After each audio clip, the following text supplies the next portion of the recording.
Why? Because He paid us with a high price. The blood of the Son of the living God. And not only that, because of the unity of the Godhead of that Trinity. Amen. The Father, the Son, and the Holy Spirit, they work together just only for us. The Father sent His Son. The Son sacrificed Himself for us. Not only that, the Spirit of God strengthens Him until He will finish that crucifixion. Do you think if Jesus is not strengthened by the Spirit of God, He can finish that? No. Why?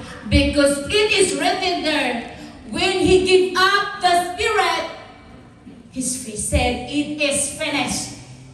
So it means until it's not finished, the works that God has been given to Jesus, the commission, the Spirit of God continues to strengthen Him in the cross until that's accomplished what the purpose is that it must be happen.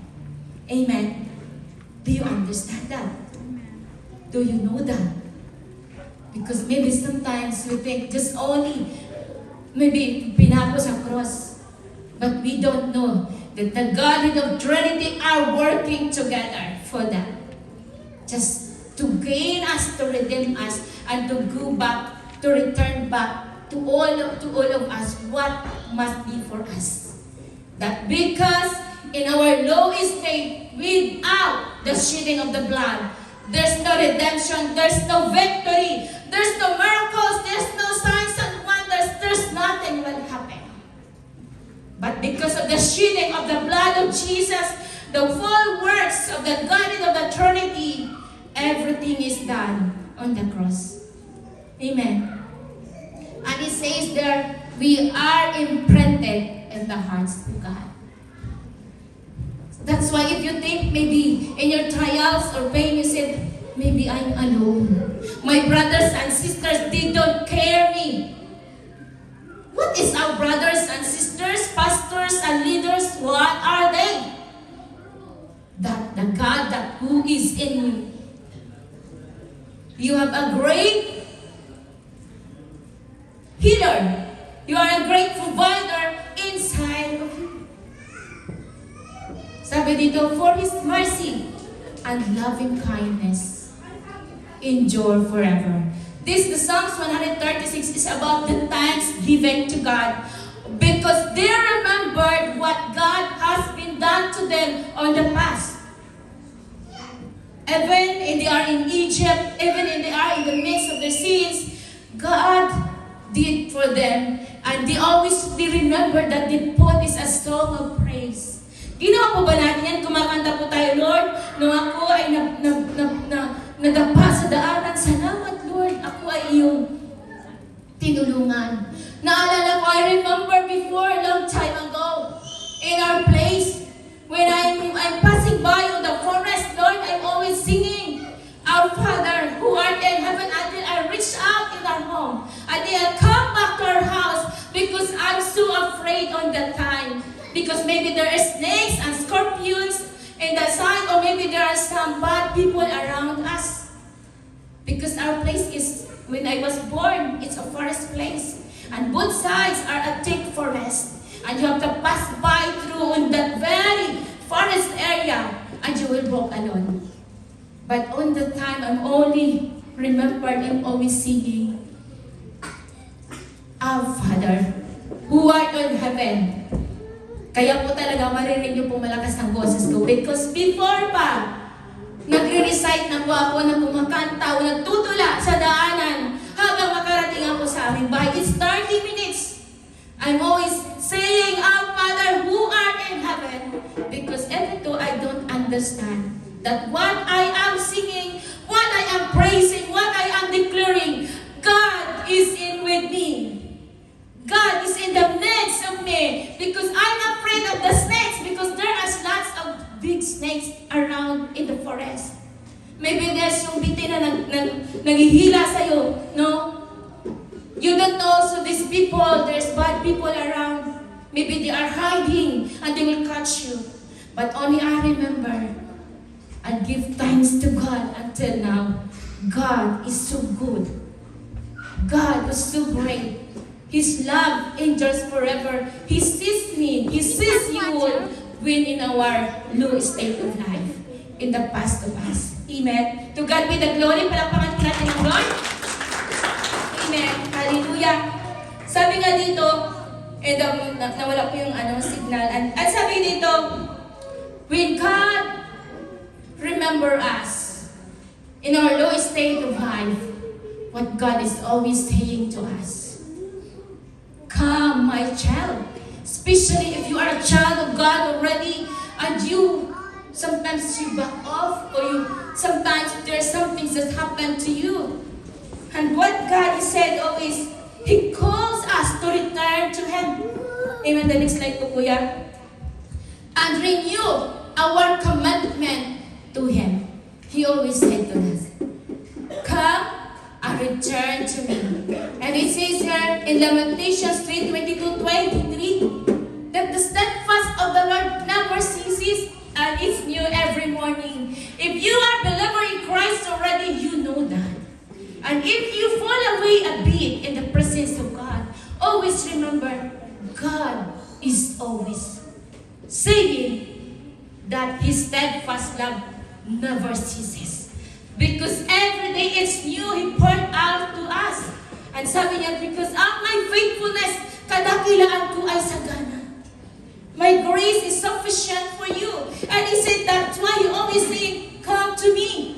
No, all of you who are weary and burdened, and I will give you rest. But sometimes, because of our prideful situations, we don't remember that Yahweh is just waiting for us, that we will come back to Him. To come back to His presence. Because He said, I am gentle and lowly.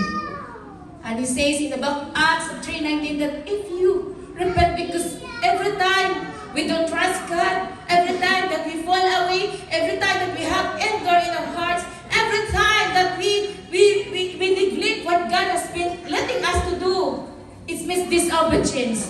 And it needs to have a repentance. So that what? Our sins may be forgiven and we will be refreshed. Because why? It's written there, so that I will send you Jesus again, your appointed Messiah. It means there are times that our Lord Jesus Christ, if you look at the Word of God is not liar. Because He said, come, repent your sins and turn to God so that your sins may be wiped away, and the times of refreshment will come to the presence of the Lord, and He will again send Jesus, your appointed Messiah. He will send again to your life. Amen. So it means if we are fall away sometimes, napaka-importante to go back to God, ask the forgiveness to the Lord, because He said, turn to me back again. Amen. The next po, Kuya. And sabi dito, He calls, no? And after that, you will have a personal encounter. Do you know today in our prayer service, God has given us an encounter? Have you felt that? Have you seen that? God give us an encounter. Amen. And sabi dito, personal encounter what God has been done to us. The Lord of hosts, He came down to us. He's sitting on the throne. Sabi dito, He's our arrow and the God who sees in our lowly state. He strengthens us by His grace to endure. You cannot endure it without the grace of God, what you are facing right now. Because He strengthens you. And not only that, in John 6:38, sabi niya dito, I have come down from heaven to do the will of God who sent me not to do my own will. Jesus come down for us. And He said in the book of Psalms 35 that, yeah, God is anger. If you read in the book of in the book of Exodus, in the book of Zechariah, if you read in the book of the Old Testament, you will see that people of God, the Israelites, the Jewish people, they go back to their idolatry. But God is always patient to them. Even though in the midst of that situation they have, God sent them the enemy, the other kings to capture them. But the good things to our God, you know why? Every time the enemy will capture his children, He remember His children. And He get angry with the enemies. And He punished the enemy. And He said, I will come to rescue my people. I will come because sabi niya, my anger lasts only on a moment. Sabi niya, but my favor will last forever. Weeping comes, last through the night, but the joy comes with the morning. So whatever you're facing down now, maybe you see some lonely people, they are in lonely times in their life right now. But times will come, God will lift them up. That's what you always put in our life, in our heart. That those people that God put in a lonely place, always remember that Yahweh remembers them. Yahweh knows them. That's why no one can speak any bad things or any bad words to those who have in a lonely place. Because our God sees that. And what God has been done to these people, if you look at in the book of the Old Testament, even in the book of Zechariah, even in the book of Exodus, in Joshua, wherever that book, when the Lord sees that they afflict and they mock His children because He led them for a while in that lonely places, the mercy and love of God is poured out to them, and He punished those kings who mocked them. Amen. That's why sabi ng Panginoon dito, my love, my mercy continues to pour out. And sabi niya, every time you see people in their lonely place, lift them up. Help them what you can. Either you help them with the word of the Lord, whatever it is, but God said, because my mercy will endure forever. In the book of Revelation 3:20, He said that I'm always coming down. I come to you. Sabi niya, I stand always in the door of your heart. And I'm knocking it. And if I come inside of you, the Lord will share with you. Sometimes people, they must go in another way, but when they will come back, or even those people that they are not yet in the Lord, they will come to the Lord. The Lord said, I will share the meal with them, and they will become friends with God. Have you think that our God is your friend? Or only your friend is your neighbor, your family? But you think our God is not?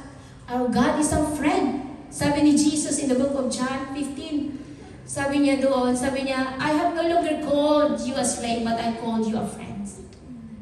Amen. And the next po, kuya. Hallelujah. Sabi dito, and after that, in the slow state of life, He will rebuild and restore. Sabi niya, He restores my soul and leads me in the path of righteousness for His name's sake. God is doing something to see His glory. Amen.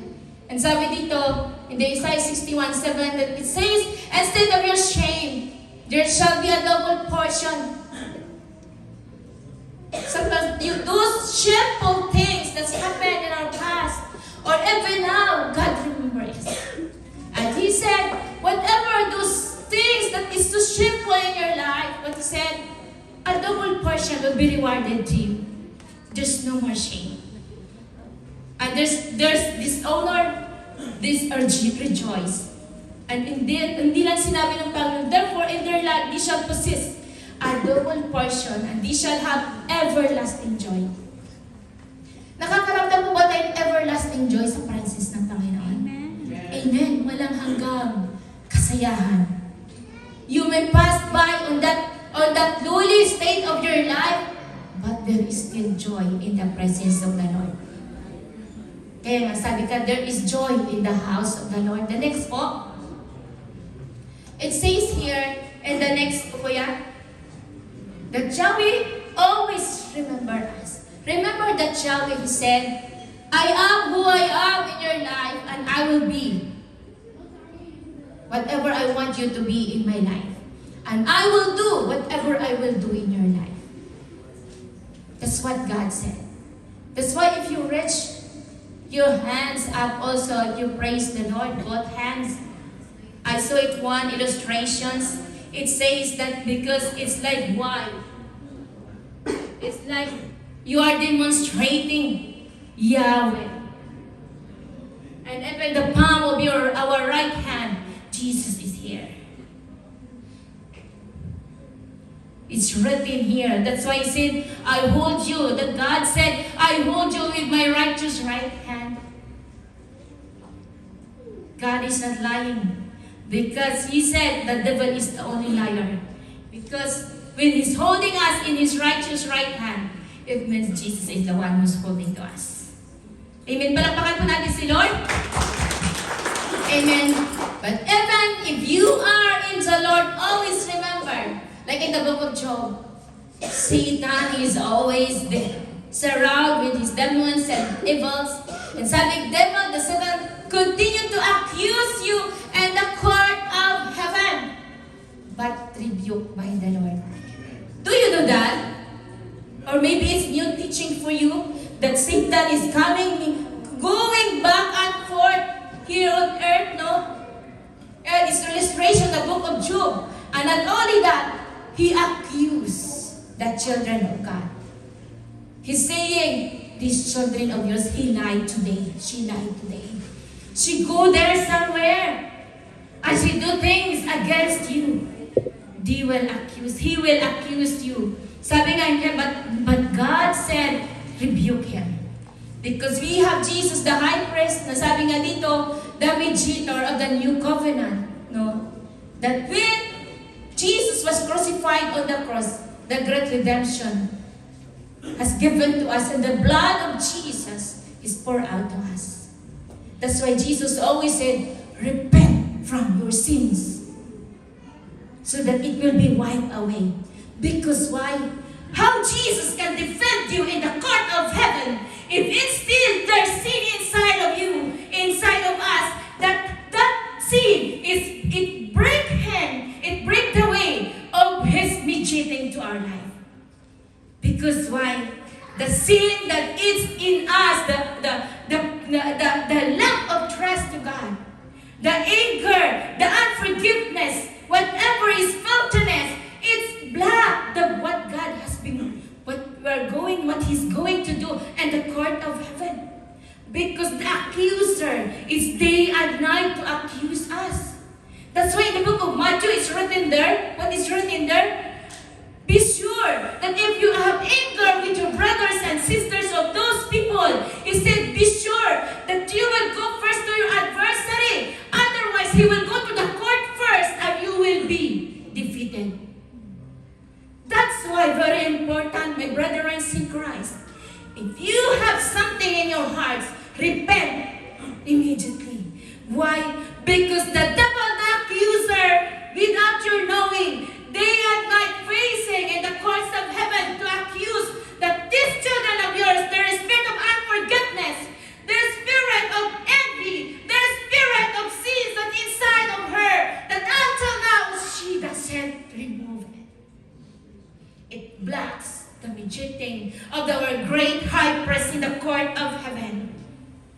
And what is your petitions and requests now? How it can be heard? How He can mediate between you? How He can attorney your life there in the courts of heaven? Because it's very clear that the accuser, the devil, 24 hours a day, day and night, to accuse us in the front of God. Because as a human, if you look at yourself as a human, you will be sin. You are flesh. And sin is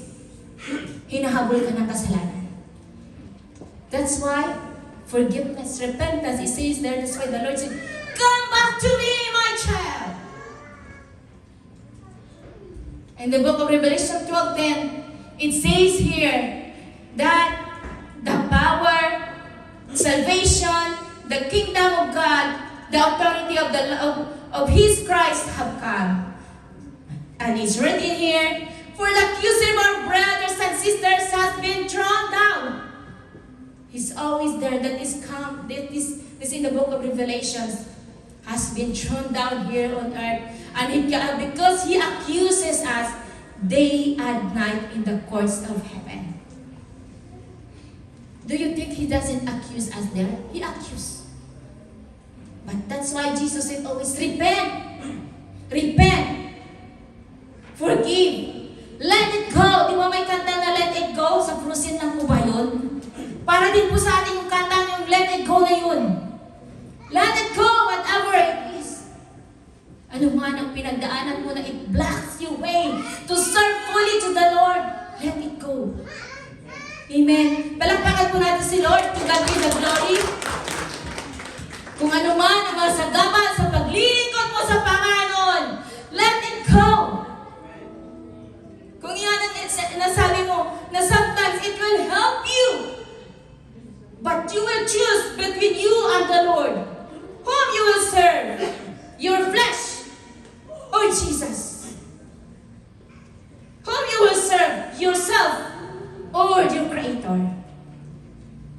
That's why God reminded us, His love for us He poured out already. Amen. The next po yan. It says here, the Holy Spirit, if you say, I can't do this, the Holy Spirit is there. Because when the devil accuses you, you cannot do it alone. Let the Holy Spirit revive you. In Zechariah 4:6, it's not by might, it's not by power, but by the Spirit of the living God. Sabi dito, that we can do all those things because, why? In the book of Isaiah 11, that thee shall comfort a shoot from stump of Jesse, that the Spirit of the Lord will rest upon him, the Spirit of wisdom, the Spirit of understanding, the Spirit of counsel and might, and the Spirit of knowledge and the fear of the Lord. And His delight is the fear of the Lord. A people without fear of the Lord, they will see some things bad against you. A people with fear of the Lord, they can't release forgiveness. A people without fear of the Lord, they can do things that against the will of God. The people that there's no fear of the Lord, they don't have mercy. There's no grace in them. Amen. Because what God said, His delight is the fear of the Lord in our hearts, which is the beginning of wisdom. There are things in our life that sometimes we think it's blocking our service to God. But sometimes God is telling us some things in our hearts. That these things I want you to do because there is great things I want to show one day. Whatever you are doing, be mindful of it. And the Holy Spirit is letting you know. Amen. He reminds you of what you are doing. If it's the will of Him or it's only the will of man. If only for the praises of man or only for the praises of God. Amen. The next book.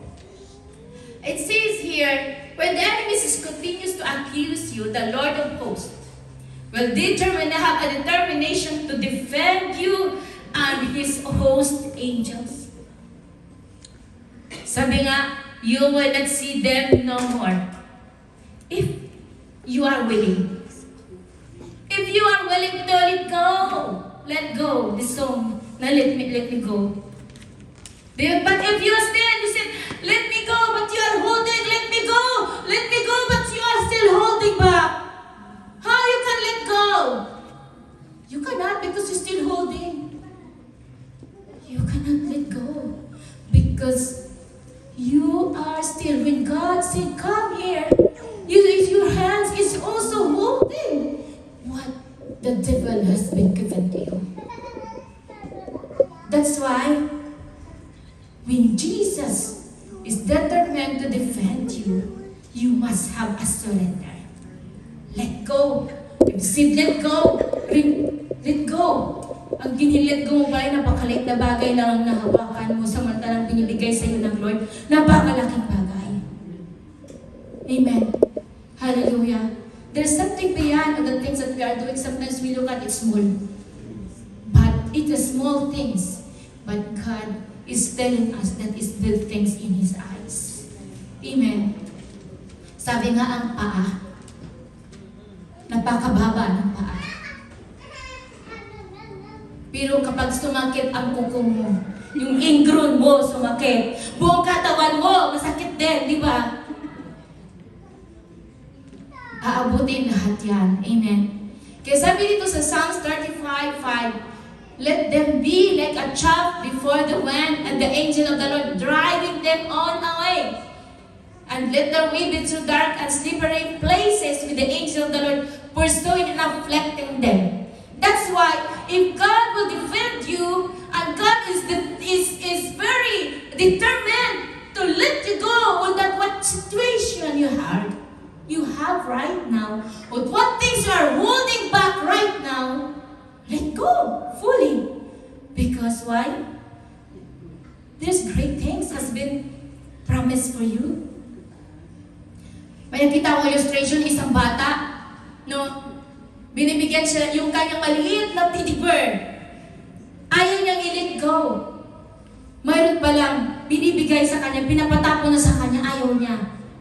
Pero may prepare sa kanya na malaking teddy bear. Pinapabigay sa kanya doon sa isang bata. Halos ayaw niyang bitawan.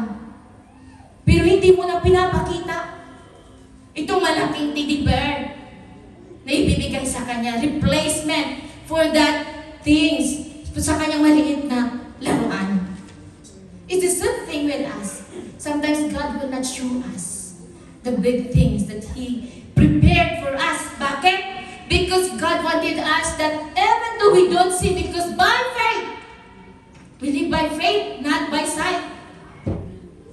So that our faith will increase and you will just amaze. Because our God is a God of full of surprises and amazement. Amen. Palakpakan po natin si Lord. To God be the glory. And the next po, tapos na po yan. Amen. The next po, sabi nga dito, inulit po ulit, the steadfast love of the Lord, it will never ceases. And it's new every morning. Lagi pong bago ang pag-ibig ng Panginoon natin. Kaya kahit sabihin mo, Lord, talo na ako. Inaccuse ako ng diablo. Nasa ganito akong situation. Sabi ng Lord, ang aking pag-ibig ay walang hanggan. But only what I wanted you to let go. Whatever I want you to let go. Because if you will not let it go, you cannot see the big things that what God has been prepared to you. You cannot. Sabi niya dito, for they are new every morning. Every day is new what God has been given to us.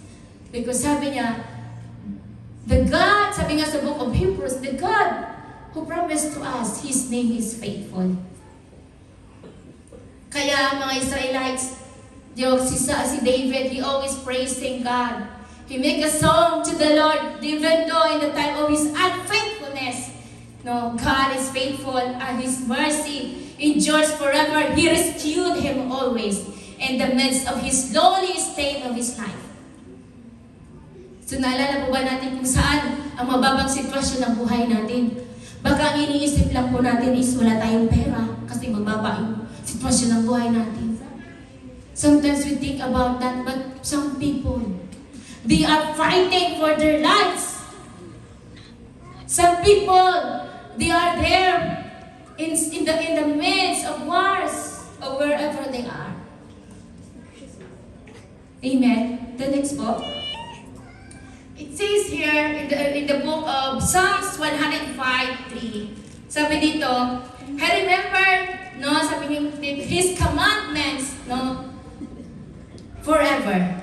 The word that He commanded for 1,000 generation, the covenant that He made from Abraham, His word promised to Isaac, which He confirmed to Jacob as a statute, to Israel an everlasting covenant. At sabi niya, kaya sabi ng Lord, to you. Tinatanda po ba natin yun? Sabi ng Lord, to you, because God has a promise to Abraham, Isaac, and Jacob. God said, to you, I will give the land of Canaan as your portion of inheritance. That land of Canaan, who's living in that land of Canaan, that all living there is all the giants. And if you conquered your giants, surrender to the Lord. Let it go, whatever it is that is your giants. And the Lord said, He will give you the portion of your inheritance. What Canaan you are facing right now. Because God is a great God, a great defender. If you conquer that with the power of the Holy Spirit in the name of the Lord, that will be your portion and your inheritance. Kailangan mong labanan kung anong mayroon ka ngayon. Bakit? That is your inheritance. You are in poverty, you are in sickness, wherever you are rejected. You people doesn't care about you. People will see bad against you. Those are Canaan, those are giants. But conquer them with the Spirit of God. Stand firm. Amen. Neglect whatever you hear. Let it go. And whatever you're holding that is not right before the eyes of God, let it go. Because it will not prosper you and you cannot have your portion, your inheritance, if you will not follow the voice of the Lord. The second, kuya, next po. Malapit na po yan. And it says here in the Deuteronomy 8:18 in the Amplified Classic Edition, but you shall earnestly, serious ka po. Dapat. Seryoso po ba tayo? Tapi tingnan natin yung kapatid natin kung seryoso ka ba kay Lord? Amen?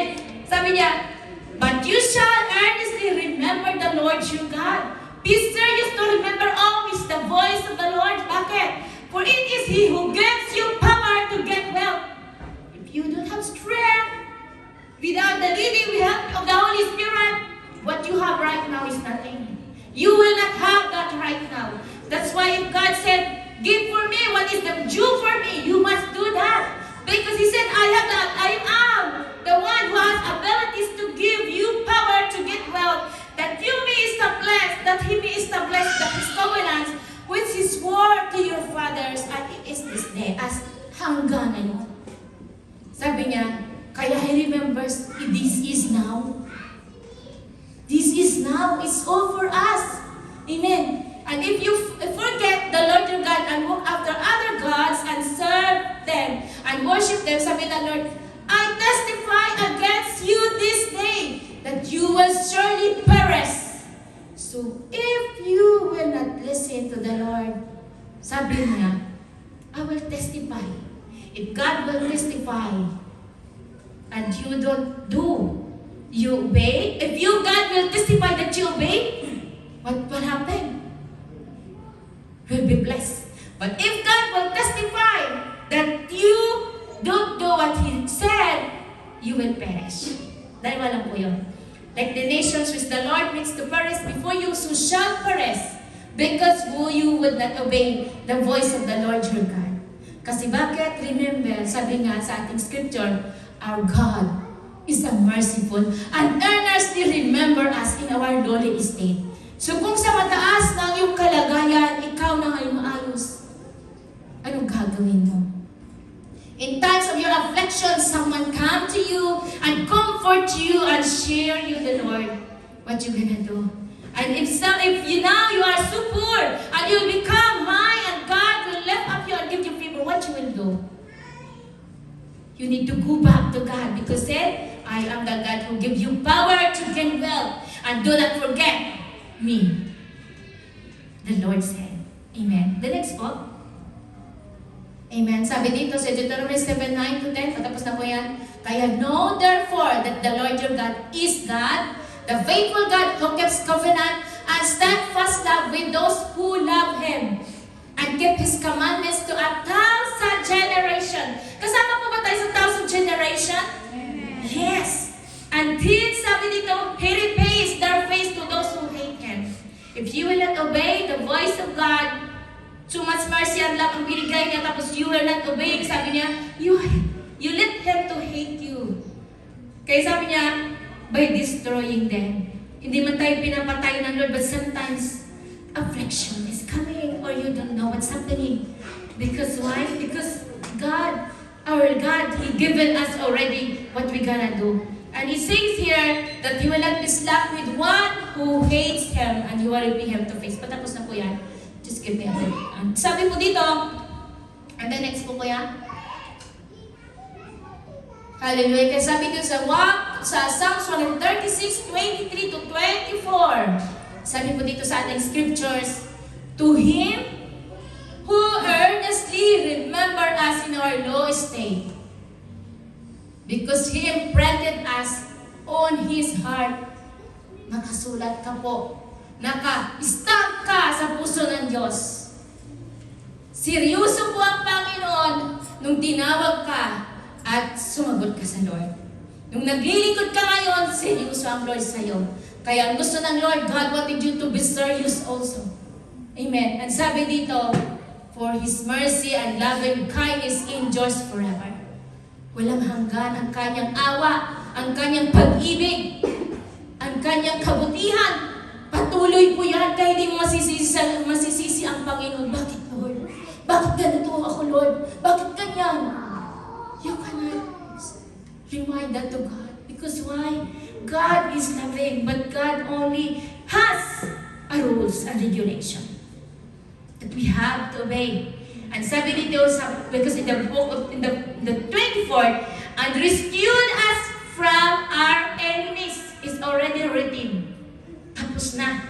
He rescued us already in our enemies. For His mercy and loving kindness endures forever.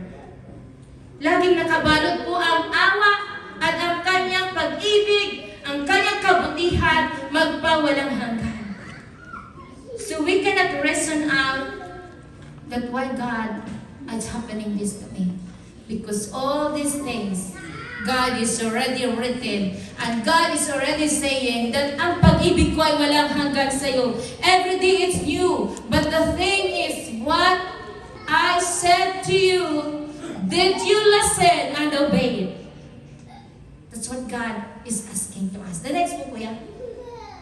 It says here the question right now, what I can't remember about Yahweh because He remembers us. What you can't remember about Him? Do you think about it? And what you can do for Him also. If God remember us since the beginning, He created us. In afflictions and pain, sickness and disease, it's right now, it's our chance. What right now we can remember to Him. And you promise to Him, Lord, I will do this. I will be like this. I am sorry, Lord, or whatever. But this is the question. It's between you and the Lord. For all the good things that God has been done to you, for the crucifixion that He done for us, the great redemption of the Godhead of the Trinity for us, what do you think we can remember about our Yahweh? The great I Am who said, I Am is the name. In the burning bush, when He said, what is your name? Moses asked, He said, tell that I am. His name is I Am. He is the great I Am. The Yahweh He is always praising. No? Kaya, to God be the glory. Amen. And at this moment, God just wanted to remind us that every slowly state of our life, His mercy and love endures forever. It never stops. He rescued us because He is the God, our deliverer, our Yahweh Mifalti, who deliver us. Amen. To God be the glory. Let us stand po. Hallelujah. Praise the Lord. To God be the glory. Hallelujah. Father, thank you, Jesus. Thank you, Holy Spirit. We are the child of God. We are your child. And thank you, Father, that you rescued us from any sickness, disease, any affliction, any destruction of the enemy. You showed us, oh God, since the beginning that your mercy endures forever. You see us in our low state, oh God. You are our El our Yahweh who always remember us.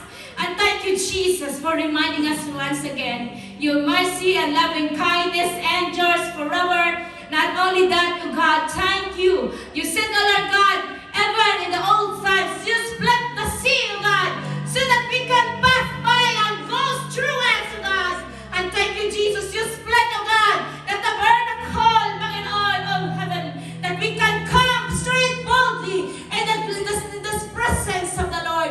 You become a cheater in us, O Lord God, when we don't have a relationship to the Father. When we are separated to the Father, thank you, Jesus, that your blood, O God, that the Godhead of the Trinity, O God, it made some way for us, that Lord Jesus. Thank you, Father. You made the way. Your loving kindness, you restore our souls. You redeem our souls. That you said, Lord, let the redeemed of the Lord say so. Lord, thank you, Jesus. Thank you, Father. Thank you, our rescuer. Father, have your way. Take all the glory and thank you for the fullness of your anointing and put it, Lord God, imprinted in our hearts, O God, your words today, O God. Father, thank you in the name of Jesus, by the power of